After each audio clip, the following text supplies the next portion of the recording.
গড়হাজির অধিকাংশ তৃণমূল কাউন্সিলর, ফলে কলকাতা পুরসভার চেয়ারপারসন মালা রায়ের ডাকা বৈঠক বাতিলই হয়ে গেল। আজকে তৃণমূল ভবনে এই বৈঠকে ডাক দিয়েছিলেন কলকাতা পুরসভার চেয়ারপারসন মালা রায়, কিন্তু বেশিরভাগ কাউন্সিলর উপস্থিত না হওয়ায় সেই বৈঠক বাতিল হয়ে গেছে বলে সূত্রের খবর। যেতে চাননি সেই বৈঠকে বেশিরভাগ তৃণমূল কাউন্সিলরই। এই ধরনের বৈঠক ডাকলে যাব না সে কথা আগেই জানিয়ে দিয়েছিলাম, এমনটা দাবি করছেন ৭৪ নম্বর ওয়ার্ডের তৃণমূল কাউন্সিলর। দেবলীনাদি, আজকে কখন মিটিং ডাকা হয়েছিল আপনার? আমাকে গতকাল রাত্রে মালা রায় ফোন করেছিলেন এবং তিনি বলেছিল যে আজকে একটি মিটিং রয়েছে। যেহেতু আমি চেয়ারম্যান থেকে ইস্তফা দিয়েছি কিন্তু কাউন্সিলর পদ থেকে তো ইস্তফা দিইনি, তাই আমাকে বলেছিল আজকে 4টের সময় তৃণমূল ভবনে মিটিং আছে যাওয়ার জন্যে। আমি বলেছি ঠিক আছে, শুনলাম, কিছু উত্তর দিইনি। কিন্তু কী কারণে বলেনি, বলছে মিটিং আছে, একটু থাকলে ভালো হয়, দলীয় মিটিং। আমি তো মানসিকভাবে প্রস্তুতিই নিয়ে নিয়েছি যেদিন থেকে ঘটনা ঘটেছে 19 তারিখে মানে ইস্তফা দেওয়ার পর থেকে, যে কোনো মিটিংয়েই যাব না। আপনি কি মানে দলে আছেন এখনো অবধি? না না, আমি আর তৃণমূল কংগ্রেসের কোনো অনুষ্ঠানেও যাব না, কোনো প্রোগ্রামেও যাব না, কোনো মিটিংয়েও যাব না। আচ্ছা, আজকে কি মানে বৈঠকটা বাতিল হলো কেন?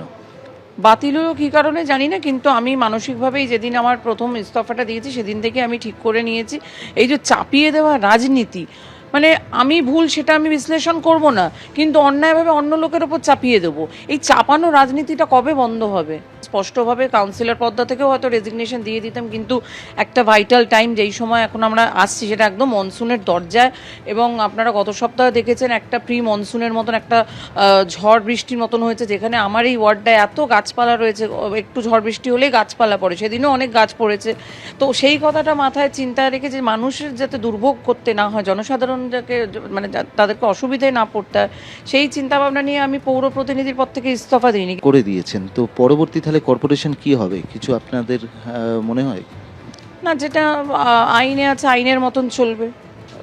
আগেও তো অনেক সময় বোর্ড ভেঙেছে, হয়েছে, একদম অ্যাডমিনিস্ট্রেটর করোনাকালে আমরা দেখেছিলাম অ্যাডমিনিস্ট্রেটর, যেহেতু আমাদের বোর্ডের মেয়াদ শেষ হয়ে গেছিলো সেই সময় সবার, তখন আমাদের বোর্ড অফ অ্যাডমিনিস্ট্রেটরের আন্ডারে কোঅর্ডিনেটর হিসেবে আমরা কাজ করেছিলাম, যাতে মানুষের যাতে অসুবিধা না হয়, সেটার আইন তো রয়েছে।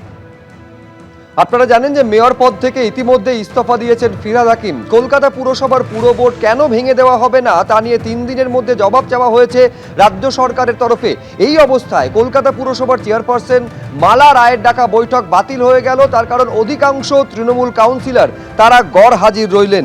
অসুস্থতার কারণ দেখিয়ে বৈঠকে এলেন না 114 নম্বর ওয়ার্ডের তৃণমূল কাউন্সিলর। আপনি ফেসবুক লাইভ করেছেন, আপনি প্রাক্তন বিধায়কের সম্বন্ধে আপনার বেশ কিছু বক্তব্য রয়েছে, কি বক্তব্য আপনার?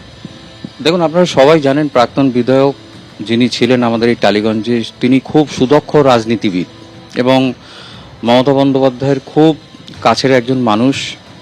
এবং আমাদের এই টালিগঞ্জে সবাই যারা আমরা জনপ্রতিনিধি ছিলাম ওনাকে খুব সমীহ শ্রদ্ধা সব কিছু করতাম, এবং ওনার কথার বাইরে কাকচিল কাক পাখি গাছের পাতাও নড়তো না। টালিগঞ্জে একটা কালচার ছিল যে টালিগঞ্জে সব ওনার নিজস্ব মনোনীত অবজারভাররা থাকবে, তারা টোটাল টালিগঞ্জটাকে পরিচালিত করবে। আমি তার যে কোর কমিটির বৈঠকে আপনাকেও নাকি অসম্মানজনক কথা বলা হয়েছে? একবার নয়, মানে অসংখ্যবার, কয়েকশোবার ওই বিধায়ক আমাকে, এবং তুই কাজ করতে পারিস না, তুই একটা অপদার্থ কাউন্সিলর, তুই সন্দীপ দাসের কাছ থেকে কাজ শেখ, ও কীভাবে কাজ করে এবং ওর কাজ অঞ্চলের মানুষ কত খুশি ওর কাজে সেটা দেখ। মালা রায় তিনি তো বৈঠক ডেকেছেন কাউন্সিলরদের নিয়ে, যাচ্ছেন আপনি? মালার বৈঠক ডেকেছে শুনেছি, কিন্তু আমার মনে হয় যাওয়া হবে না, তার কারণ আমার শরীরটা ঠিক নেই। তৃণমূলে থাকছেন? তৃণমূলটাই থাকছে কিনা আগে দেখুন, তৃণমূলটাই থাকছে কিনা। আমার প্রশ্ন হচ্ছে তৃণমূলটা ঠিকঠাকভাবে থাকবে কিনা আগে সেটা দেখুন, তারপর আমার প্রশ্নের জবাব সে তো ভবিষ্যৎ দেবে। এবিপি আনন্দ, এগিয়ে থাকে, এগিয়ে রাখে।